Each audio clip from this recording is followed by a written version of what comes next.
Buenos días, iglesia. La verdad que es un honor poder servir al Señor y servir a los hermanos compartiéndoles en el día de hoy la palabra. Ruego al Señor que me dé sabiduría, simpleza y claridad, y que ustedes también puedan predisponer su corazón, ¿sí? Y a medida que la Escritura ya vaya siendo expuesta, ustedes mismos se vean reflejados en las Escrituras, ¿sí?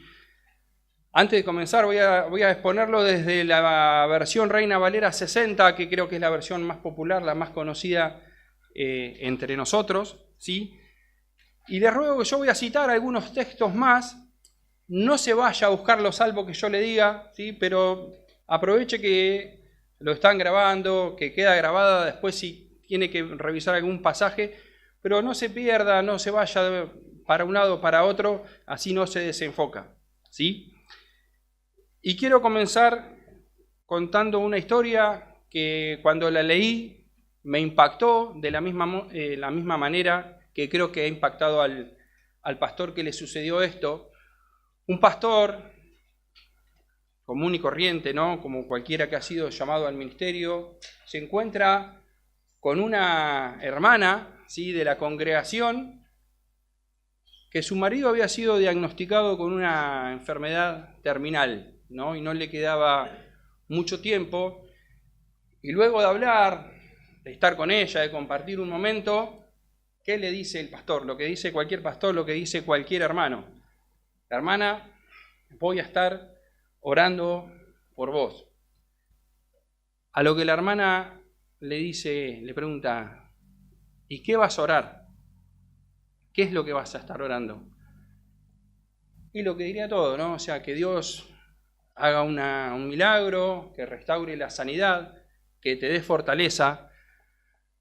A lo que esta hermana respondió: gracias, pastor, es necesario, pero le pido una cosa más, que ore para que yo en este tiempo tenga la sabiduría de aprovechar esta prueba. Tremendo, ¿no? La oración de esa hermana en un momento de prueba y de debilidad. ¿Cuántos de nosotros pedimos sabiduría en medio de las pruebas? ¿Cuánto nos acordamos de recurrir al Señor para que nos dé sabiduría? ¿No? Lo primero que queremos es salir corriendo, ¿no? Disparar de la prueba, que pase rápido. Y en realidad lo que nos vamos a necesitar es sabiduría. Los invito a que abran sus Biblias en Santiago, capítulo 1, y vamos a estar leyendo de los versículos 5 al 8, estos 3 versículos.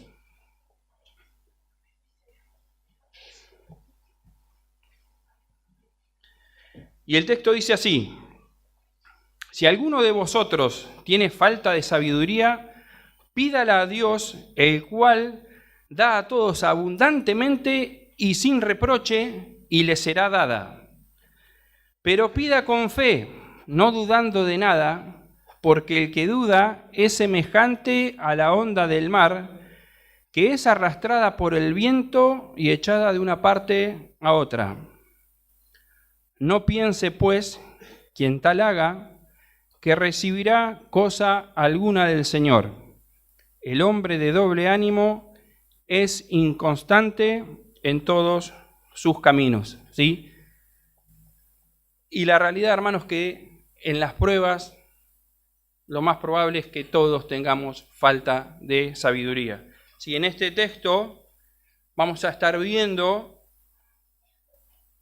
que debemos recurrir a la fuente de sabiduría, lo vamos a ver en el versículo 5, vamos a ver una condición para obtener sabiduría en el versículo 6 y un impedimento para recibir sabiduría del Señor.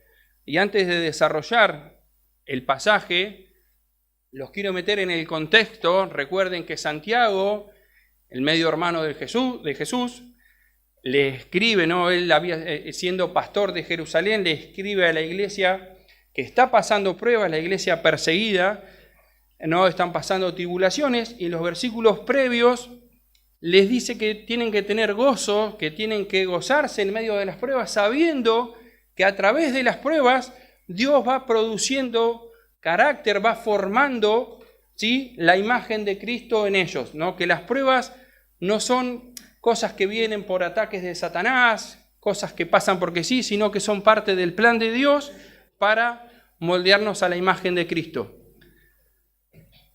Y ahora Santiago aborda en estos versículos que vamos a necesitar sabiduría para poder afrontar las pruebas. Por eso el título de este mensaje se llama Sabiduría en las pruebas. Y ahí en el versículo 5 vamos a ver nuestro primer punto, que es recurrir a la fuente de sabiduría. Dice, si alguno de vosotros tiene falta de sabiduría, pídala a Dios, el cual da a todos abundantemente y sin reproche, y le será dada. Como les decía recién, lo más probable es que a todos en la prueba nos falte sabiduría.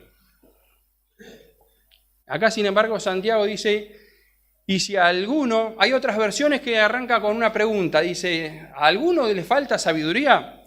Y eso lo hace para que el lector pueda examinarse, como así yo les ruego, iglesia, que nos examinemos nosotros, realmente si tomemos conciencia, si en las pruebas nos falta sabiduría, ¿sí?, que nos examinemos, ¿sí?, que reflexionemos sobre nosotros mismos.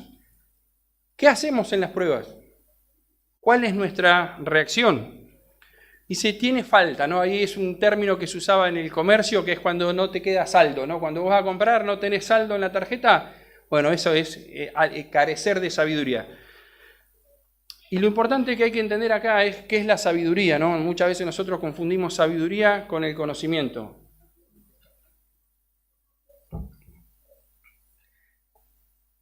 No es lo mismo sabiduría que conocimiento, inteligencia. No es algo intelectual, no es algo filosófico, no es mi capacidad de razonar. Ni siquiera, hermanos, el conocimiento teológico es sabiduría. Yo puedo tener un montón de conocimiento teológico, y abro un paréntesis acá a modo ilustrativo, ¿no? Puedo estudiar cristología, saber qué es la kenosis, ¿no?, que es que Jesús se despojó de su gloria, y aprendo el término y demás, pero si eso a mí no me hace ver la humillación de Cristo y ver todavía la soberbia, las debilidades que hay en mí, no me sirve, es un conocimiento que lo tengo intelectual, ¿sí? No me sirve para vivir, no es sabiduría, ¿sí? Entonces, ¿la sabiduría qué es? Es el uso práctico de ese conocimiento, ¿sí? Es poner en práctica lo que yo conozco en la teoría. Eso es la sabiduría. Es vivir lo que hemos aprendido. El sabio, ¿saben quién es? Aquel que vive conforme a la voluntad de Dios, a la palabra de Dios. Ese es sabio. Hay gente que es excelente en matemáticas y sin embargo no tiene sabiduría para administrar la economía de su hogar. ¿Le sirve algo esa inteligencia, ese conocimiento? No. Sabiduría es poner principios de la teoría y de la palabra de Dios en práctica. Ahora bien, ¿cómo obtenerla? ¿Cuál es la fuente de esa sabiduría? ¿Qué hago cuando yo reflexiono y digo, me falta sabiduría? Santiago es clarito con la respuesta. ¿Qué dice? Pídala a Dios, pídala a Dios.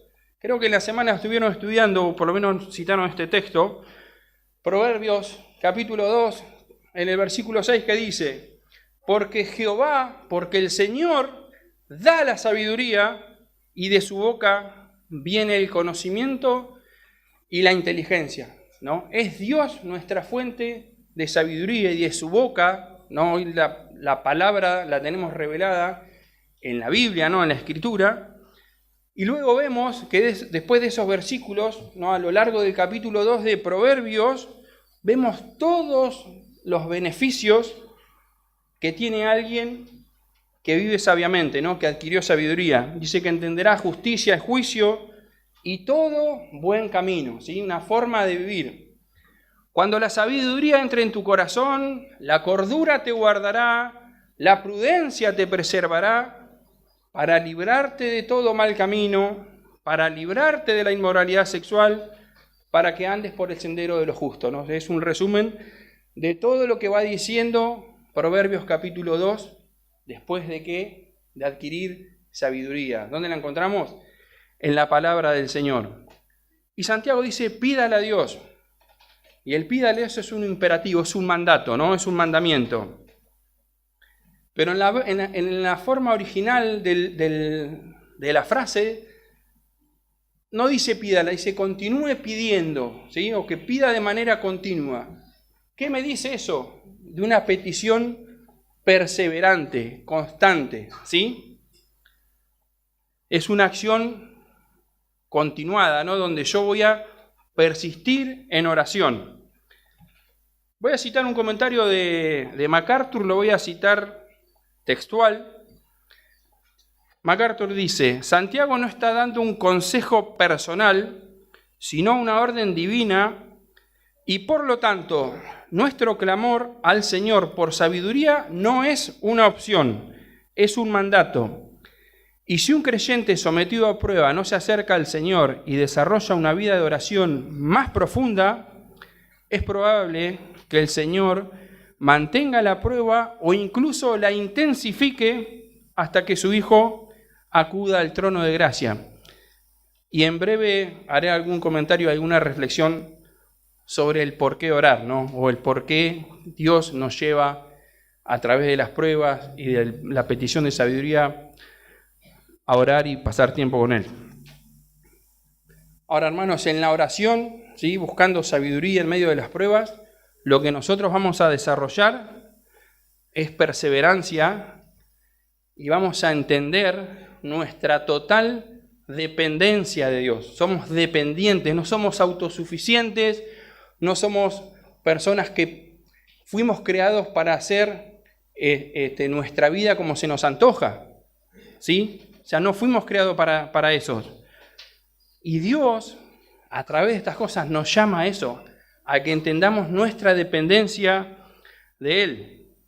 Pasajes conocidos, y que Santiago lo ha escuchado de boca de su propio hermano en el Sermón del Monte, Mateo capítulo 7, versículos 7 y 8, dice, pedid y se os dará, buscad y hallaréis, llamad y se os abrirá, porque todo aquel que pide, recibe, y el que busca, halla, y al que llama, se le abrirá. Conocidísimo pasaje, creo que, no sé, todos los tendrán en las Biblias marcados, un cuadrito en las casas, en nuestros hogares, esa frasecita está. Ahora, lo que hay que entender, hermanos, que esta promesa del Señor no es automática, ¿sí? La puerta nunca se va a abrir en el primer llamado, nunca, al primer golpe. Ni la búsqueda va a ser breve. La búsqueda va a demandar tiempo, ni el pedido lo vamos a recibir de manera inmediata. O sea, nunca va a ser así. Los tiempos de Dios son diferentes a los nuestros y hay un porqué, una razón y un propósito. ¿Sí? Es lo que nosotros tenemos que entender. Y para Dios conceder una petición no es un problema, es un asunto simple. Lo que Dios quiere es cambiar nuestro corazón. O sea, no hay problema en que, o sea, para Dios es facilísimo, yo pido algo y Dios me lo concede. No funcionaría así, no me haría bien a mí, ni a ustedes. Que Dios conceda las peticiones como... ¿cómo se llama el de la lámpara? De la lámpara de Aladino, el genio. No. O sea, Dios se interesa en nuestro corazón. En esto que les comentaba, en la dependencia de Él. En que entendamos que lo mejor que nos puede pasar es estar acudiendo a Dios continuamente, por sabiduría o por lo que fuese. Esa es la esencia de Dios. O sea, no hay problema en los asuntos que necesitamos. No, el problema es que a través de esas cosas Dios va cambiando nuestra vida, nuestro corazón, nuestro entendimiento de quiénes somos nosotros y de quién es Él. Por eso pasan las pruebas, por eso necesitamos sabiduría. Ahora miren lo que dice Santiago acerca del Señor, ¿no? Tremendo. Te dice que el cual da a todos abundantemente y sin reproche. Otras versiones dice que da a todos sin limitación. Y hay una versión que me gusta mucho lo que dice, no los reprenderá por pedirla, no nos lo echará en cara. Y esa es la esencia de Dios. Y acá Santiago es como que retrata la generosidad de Dios, lo pinta, ¿no? Y él lo llama, no dice el Señor, dice el cual da a todos abundantemente y sin reproche, ¿no? Eso ilustra el carácter de Dios. ¿De quién es Dios? Dios quiere darte generosamente, sin limitación, porque así es Dios. Y es una de las promesas más hermosas que podemos encontrar en la Escritura. Sobre todo cuando necesitamos acudir ¿en qué? En tiempos de angustia, en tiempos de prueba, en tiempos donde necesitamos la sabiduría de Dios, ¿no? Entonces, su abundancia vemos que radica en la persona de Él, ¿no? En Él mismo. Y quiero ilustrar algo y la voy a nombrar a mi hijita Mora, aunque no quería, con algo que nos pasó a nosotros y me hizo reflexionar bastante. En casa, estos días atrás,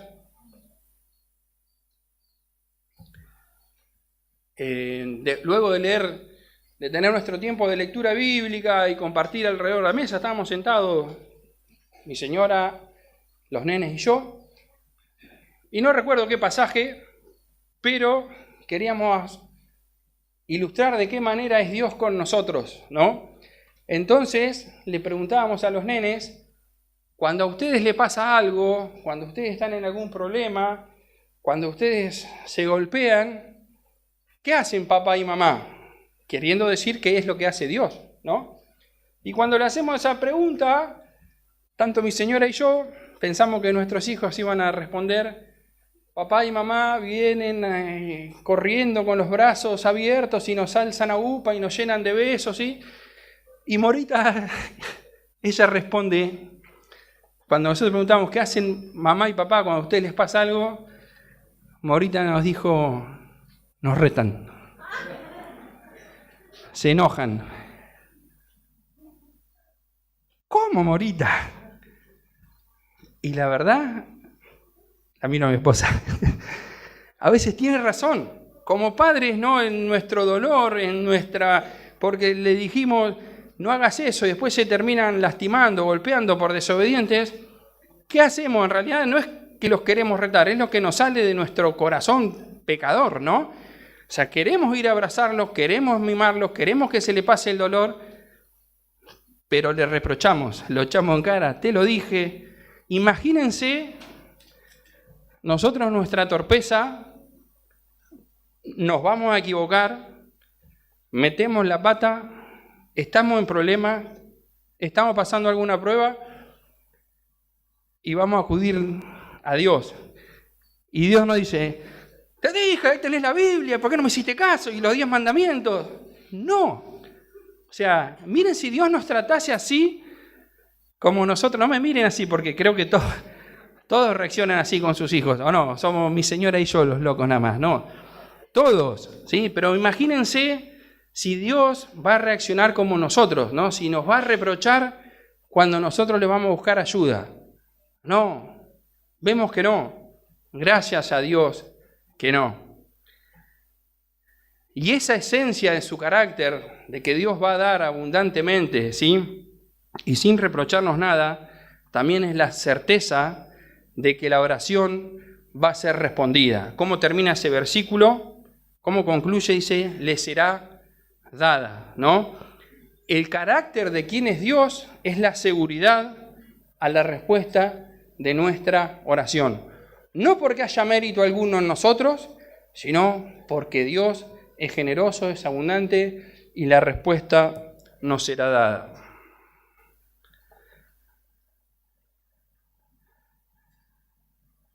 Continuando con los versículos esos que le decía recién de Mateo, los versículos 9 y 10 dicen lo siguiente: ¿qué hombre hay de vosotros que si su hijo le pide pan le dará una piedra?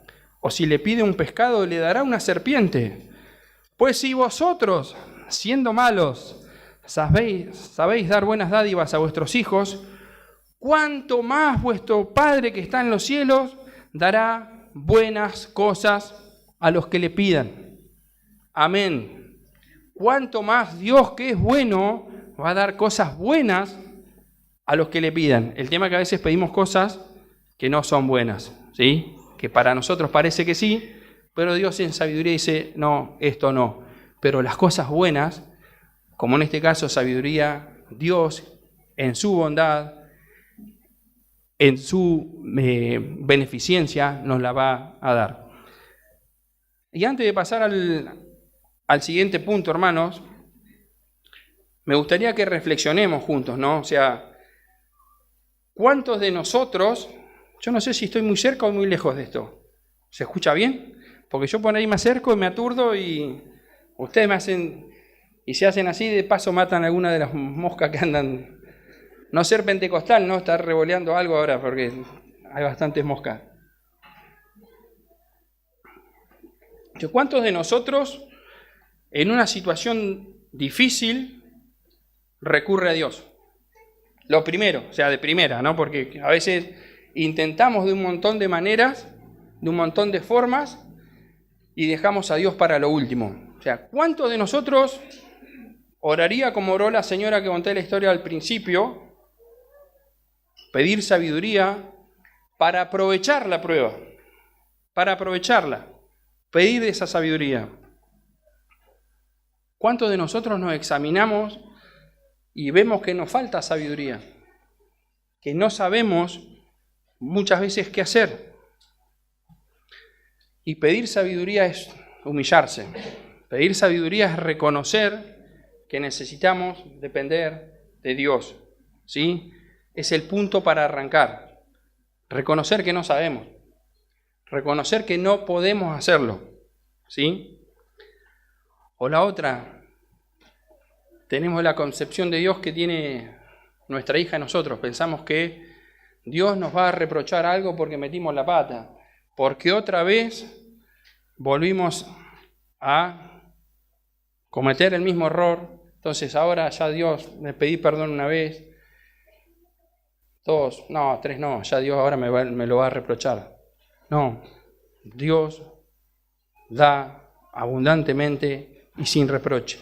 Y nos va a dar de esa sabiduría, aún volviendo a estar en la misma prueba a causa de nuestros propios errores. Ahora, Santiago nos dice que pidamos sabiduría, pero también nos pone una condición, ¿no? En el versículo 6 dice, pero pida con fe, no dudando nada, porque el que duda es semejante a la onda del mar, que es arrastrada por el viento y echada de una parte a otra. Y ahí hay un pero, siempre encontramos un pero, vamos a encontrar un contraste, y en este caso es una condición, es un condicional de lo que voy a pedir, ¿no? Va a depender de lo que diga ese pero. ¿Y qué dice Santiago? Dice, ¿cómo hay que pedir? Pero pida con fe, no dudando nada.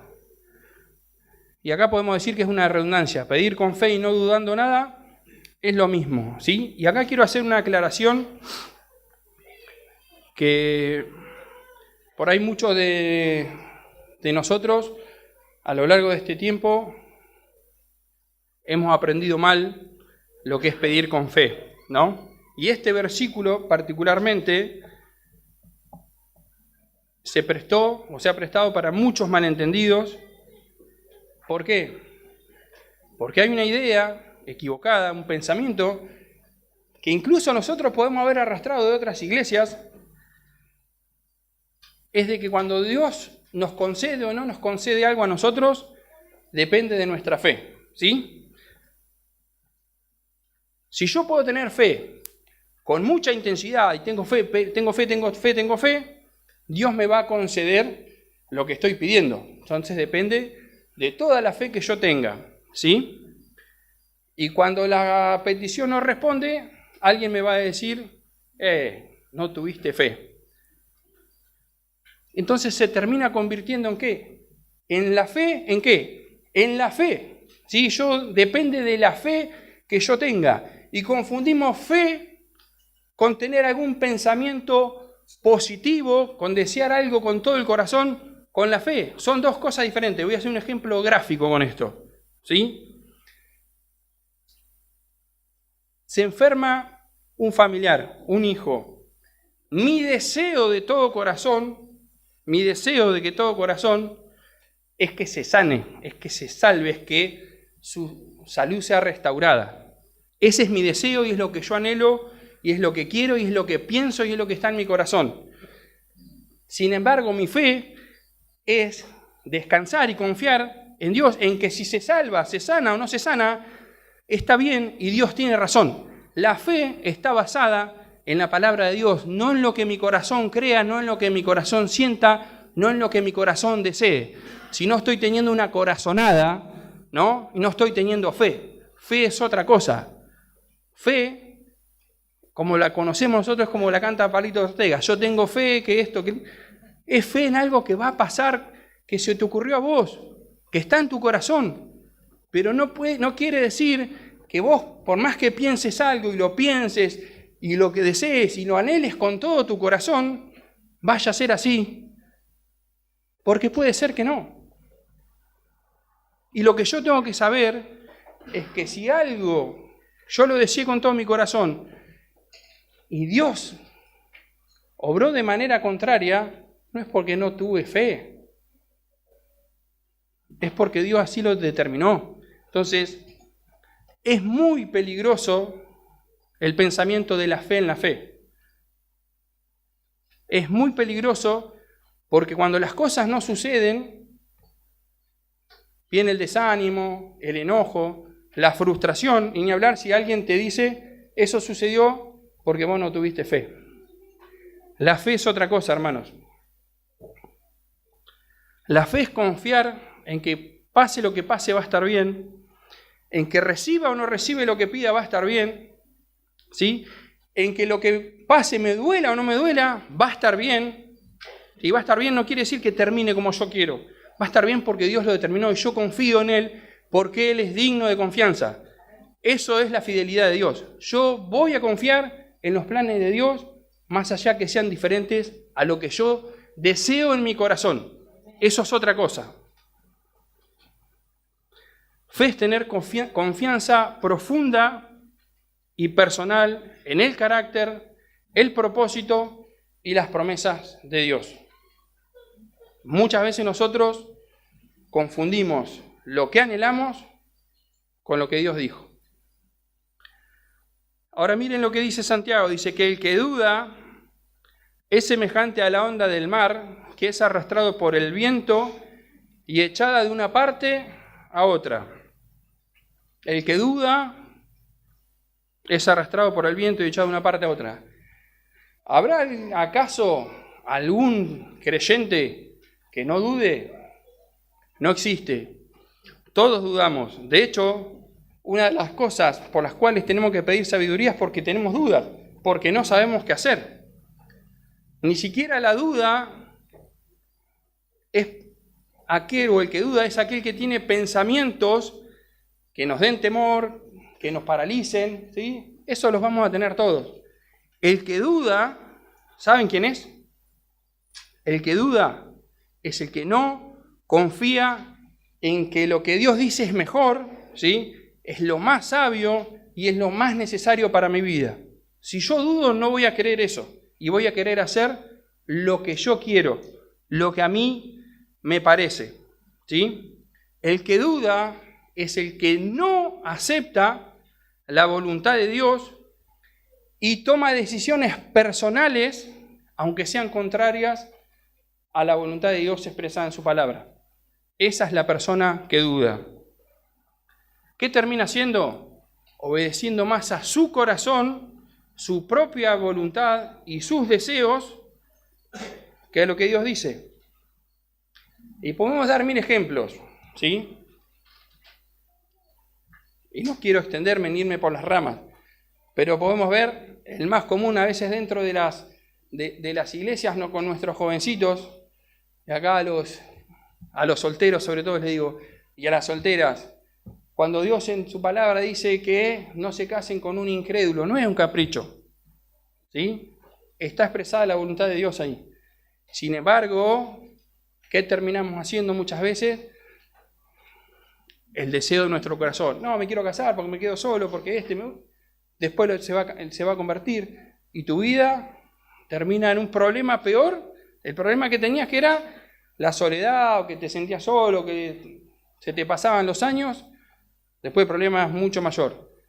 ¿Qué hiciste? Obedeciste tu corazón por sobre la palabra de Dios, ¿sí?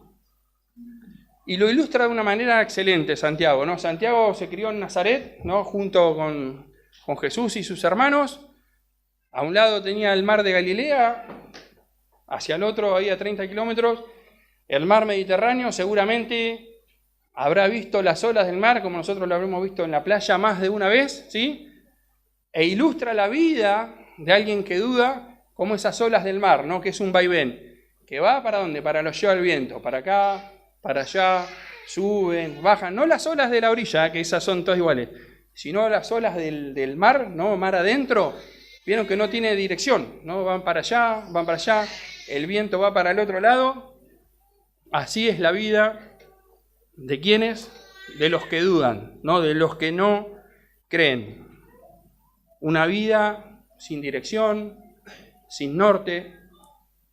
Hoy van para allá, mañana para el otro lado. Su corazón un día dice una cosa, el corazón es engañoso, cambia, mañana van a querer otra cosa, ¿sí?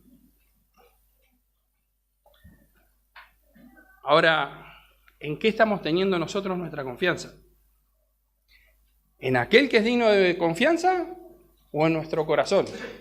¿En nuestros deseos? ¿Alguno alguna vez, o capaz que en este momento, siente que su vida está en un vaivén, que no sabe para dónde va, que no tiene norte, que no tiene dirección? ¿No será que en vez de seguir la voluntad de Dios, estamos siguiendo nuestro propio corazón y eso nos lleva a pagar las consecuencias? ¿Qué pesa más en nuestra vida? ¿Lo que Dios dice en su palabra o lo que nosotros queremos hacer?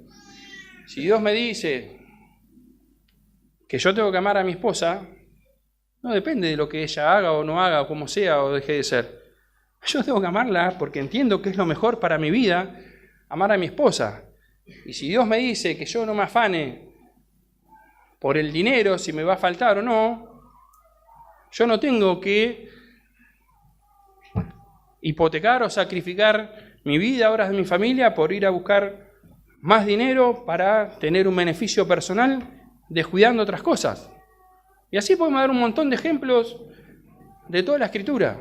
O sea, ¿qué ponemos nosotros en más valor? ¿Lo que dice Dios o lo que quiero yo? ¿O mis ganas? Ahora, todo esto tiene una consecuencia.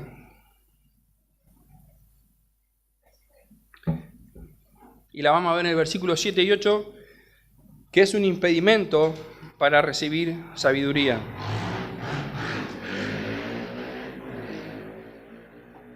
Dice Santiago: no piense pues quien tal haga que recibirá cosa alguna del Señor.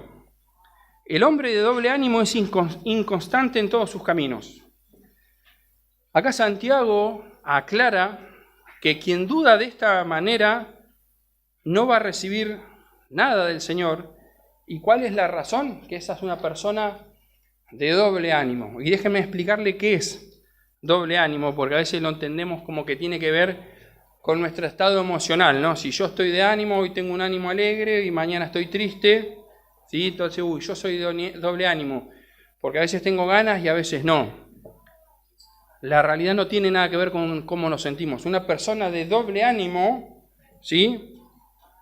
Es una persona que tiene dos almas, ¿sí? Su alma, su corazón está dividido, ¿sí? Y esta es una palabra que seguramente inventó, la acuñó Santiago, porque no está en toda la literatura griega y se usa en el Nuevo Testamento solamente 2 veces y la usa Santiago, ¿sí? Y la palabra es de la unión de dos psiques, ¿no? Dos almas. ¿no? Que su corazón está dividido. ¿Entre qué? Entre el Señor y el mundo. Esa es una persona de doble ánimo. Y no me quiero ir por las ramas, pero mucho para decir, es un cristiano carnal. No, el cristiano carnal no existe. O sea, o sos cristiano o no sos cristiano. Si tenés el alma dividida, si tu corazón quiere estar bien con el mundo, pero también bien con el Señor, y vos venís, te congregás y cada tanto buscás cosas del Señor, pero tu deseo,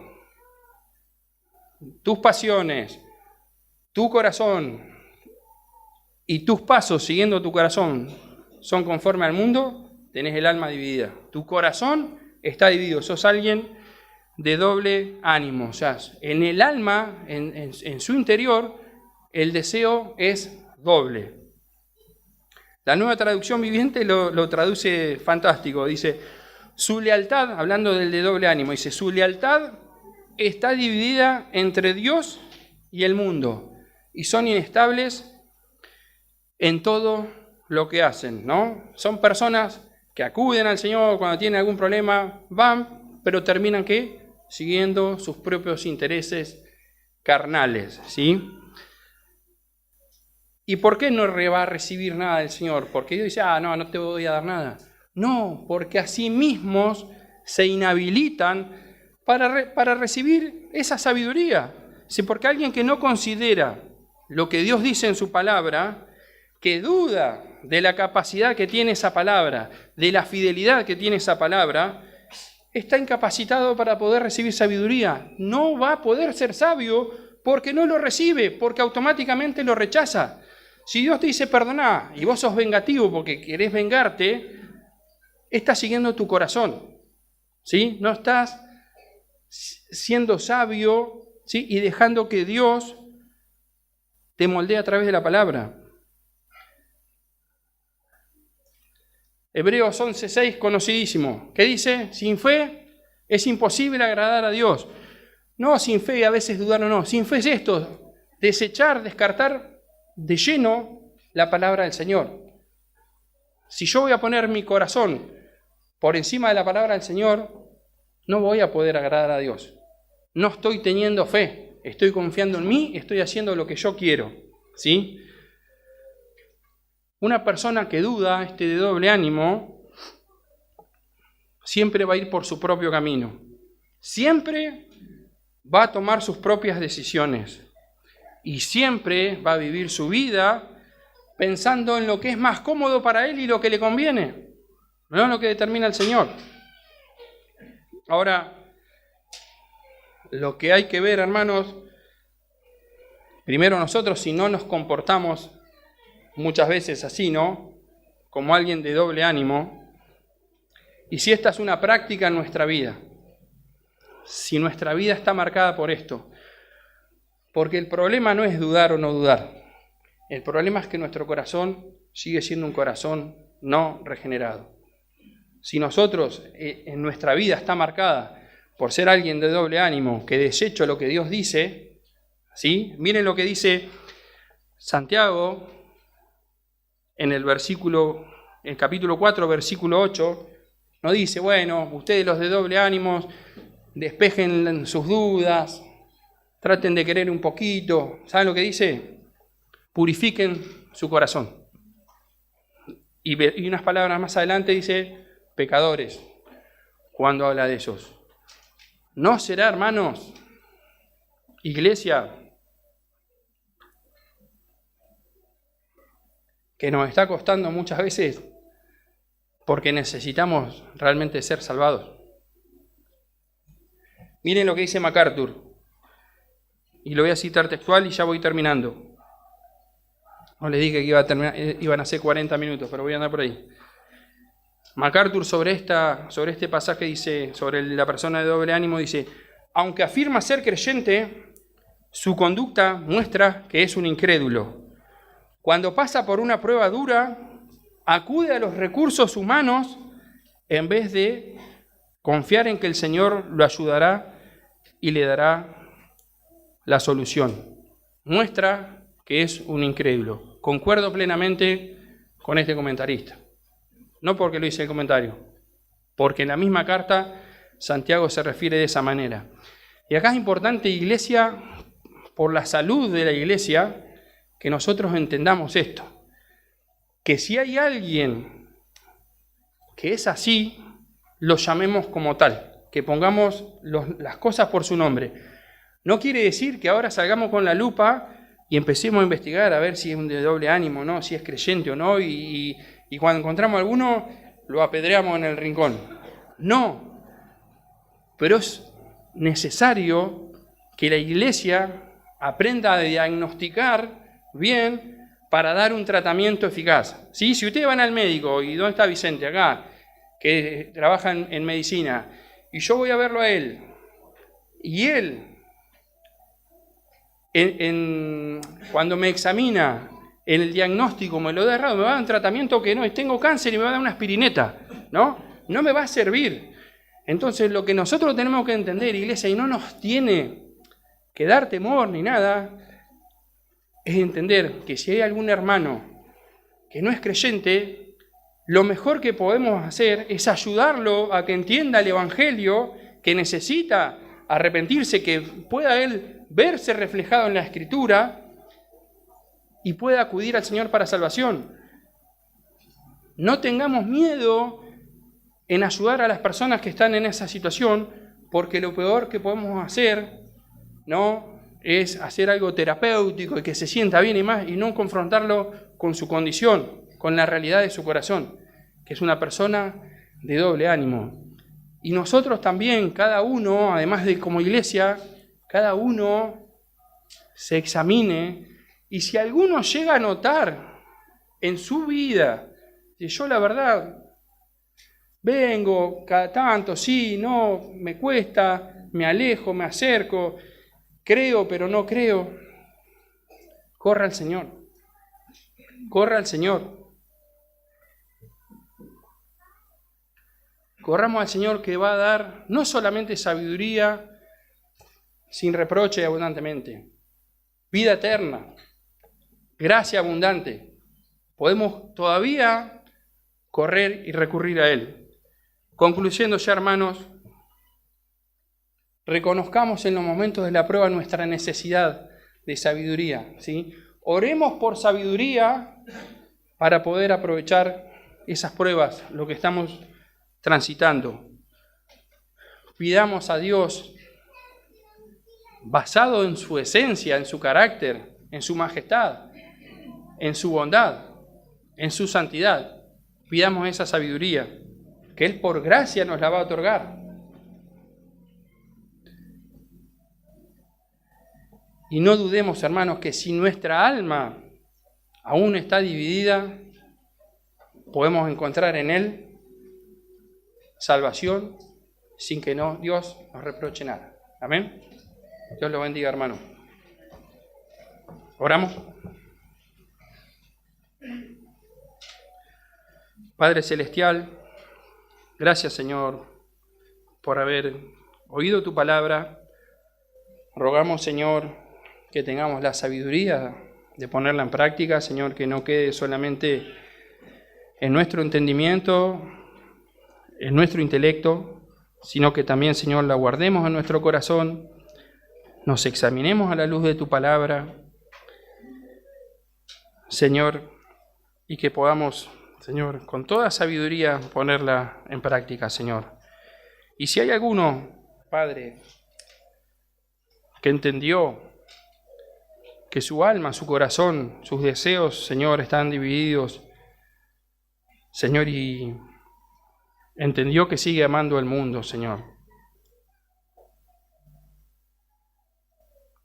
Que tu Espíritu, Señor, lo convenza y que corra, acuda rápidamente al Salvador, aquel que abundantemente y por su gracia va a perdonar una y otra vez los pecados, Señor. Te damos gracias por tu Hijo Jesús y rogamos, Señor, que nos bendigas. Amén.